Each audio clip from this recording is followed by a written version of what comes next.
Welcome friends to series How to Buy TV and Design of Televisions. We also had an pod where we discussed the evolution of television. अभी हम TV buying guide के 5th series पे हैं, जहां हम उसके hardware के बारे में और जानेंगे ताकि सही और सटीक डिसीजन ले पाएँ. हेलो प्रवीण. हाय. हार्डवेयर, क्या हार्डवेयर होता है टीवी के अंदर और उसे कनेक्ट करने के लिए क्या कनेक्टिंग पोर्ट्स होते हैं? सो बेसिकली हार्डवेयर्स तो जैसे हमने दो हार्डवेयर्स तो हमने पहले डिस्कस कर चुके हैं. पैनल होता है एंड देन आपके स्पीकर्स होते हैं. Correct. ये दोनों ही चीज़ आप एक्सपीरियंस कर पाते हैं. Correct. बाकी उसके जो अंदर फीचर्स हैं हार्डवेयर पर्सपेक्टिव से, वो उसके पोर्ट्स हैं कि आप उसके अंदर क्या क्या चीज़ें प्लग इन कर सकते हो. तो सबसे बेसिक चीज़ें तो दो ही होती हैं. HDMI पोर्ट होना चाहिए उसके अंदर, जो कि आजकल का लेटेस्ट जितने भी सेट टॉप बॉक्स हैं या फिर फायर टीवी स्टिक हैं वो आप उसमें कनेक्ट कर सकें. HDMI में भी एक और एडिशनल टेक्नोलॉजी होती है, ERC वगैरह, लेकिन वो बहुत ज़्यादा डिटेल्ड है. लेकिन HDMI पोर्ट है तो भी आप उसमें सफिशेंट आप इंश्योर कर सकते हैं कि आपका फायर टीवी स्टिक या कोई भी डिस्प्ले आप अटैच कर सकते हो सेकेंडरी. दूसरा आप USB उसके अंदर हो, तो आप अपना कोई पेन ड्राइव वगैरह या कोई हार्ड डिस्क या कुछ भी पोर्टेबल स्टोरेज आप उसमें अटैच कर सकते हैं. उसका कोई कंटेंट है देखना चाहें तो वो आप इजीली देख सकते हैं. ये दोनों बहुत ही बेसिक चीज़ें हैं. उसके अलावा अगर आपके पास पुराना सेट टॉप बॉक्स है जो कि HDMI सपोर्ट नहीं करता है, तो वो RC जैक सपोर्ट करता है. वीडियो ऑडियो का अलग से केबल होता है और उसमें 3 तरह के वायर्स लगते हैं, तो 2 ऑडियो के लिए 1 वीडियो के लिए. वो कनेक्ट होने जैसे RC पोर्ट्स हों तो नहीं तो आपका पुराना सेट टॉप बॉक्स नहीं चलेगा. वैसे आज के डेट में बहुत कम ही होता है. हाँ, तो आउटडेटेड हो गया. आउटडेटेड भी हो ही गया. और किसी किसी के पास होते हैं कुछ VCR अगर चलाना है, लेकिन आज भी डेट में वो कनेक्ट करना ही पड़ता है उनको. दूसरा फिर बच्चा है लाइन पोर्ट्स.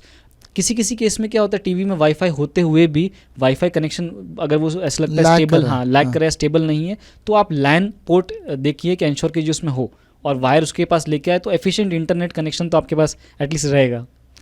सही है. अभी टीवी को दूसरे कंप्यूटर या किसी और से कनेक्टिविटी के लिए और क्या हमने देखना चाहिए हार्डवेयर के टर्म्स में?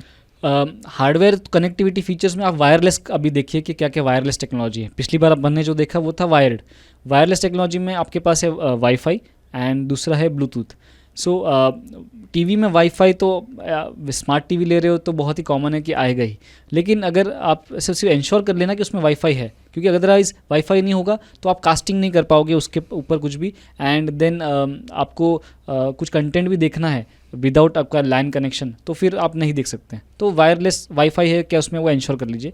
ब्लूटूथ एज सच काम आता है 2 चीज़ों में प्राइमरीली. एक तो आपका अगर ब्लूटूथ रिमोट है तो ब्लूटूथ उससे ही चलेगा वो, एंड दूसरा आपके फ़ोन के साथ पेयर होने में या फिर आपके हेडफोन्स के साथ पेयर होने में ब्लूटूथ काम आता है. समझ लीजिए आपको किसी और को कुछ भी सुनाना नहीं है तो आप अपने ब्लूटूथ ईयरफोन्स को अपने टीवी के साथ पेयर कर सकते हैं और आपको ये ऑडियो सुनाई देगा, वीडियो भले चाहे पूरे जन को दिख रहा है तो भी. तो ब्लूटूथ, वायरलेस और वाईफाई है तो आपका आज के डेट का तो सफिशिएंसी हो रहा है पूरा. थैंक यू प्रवीण इसके बारे में और बताने के लिए.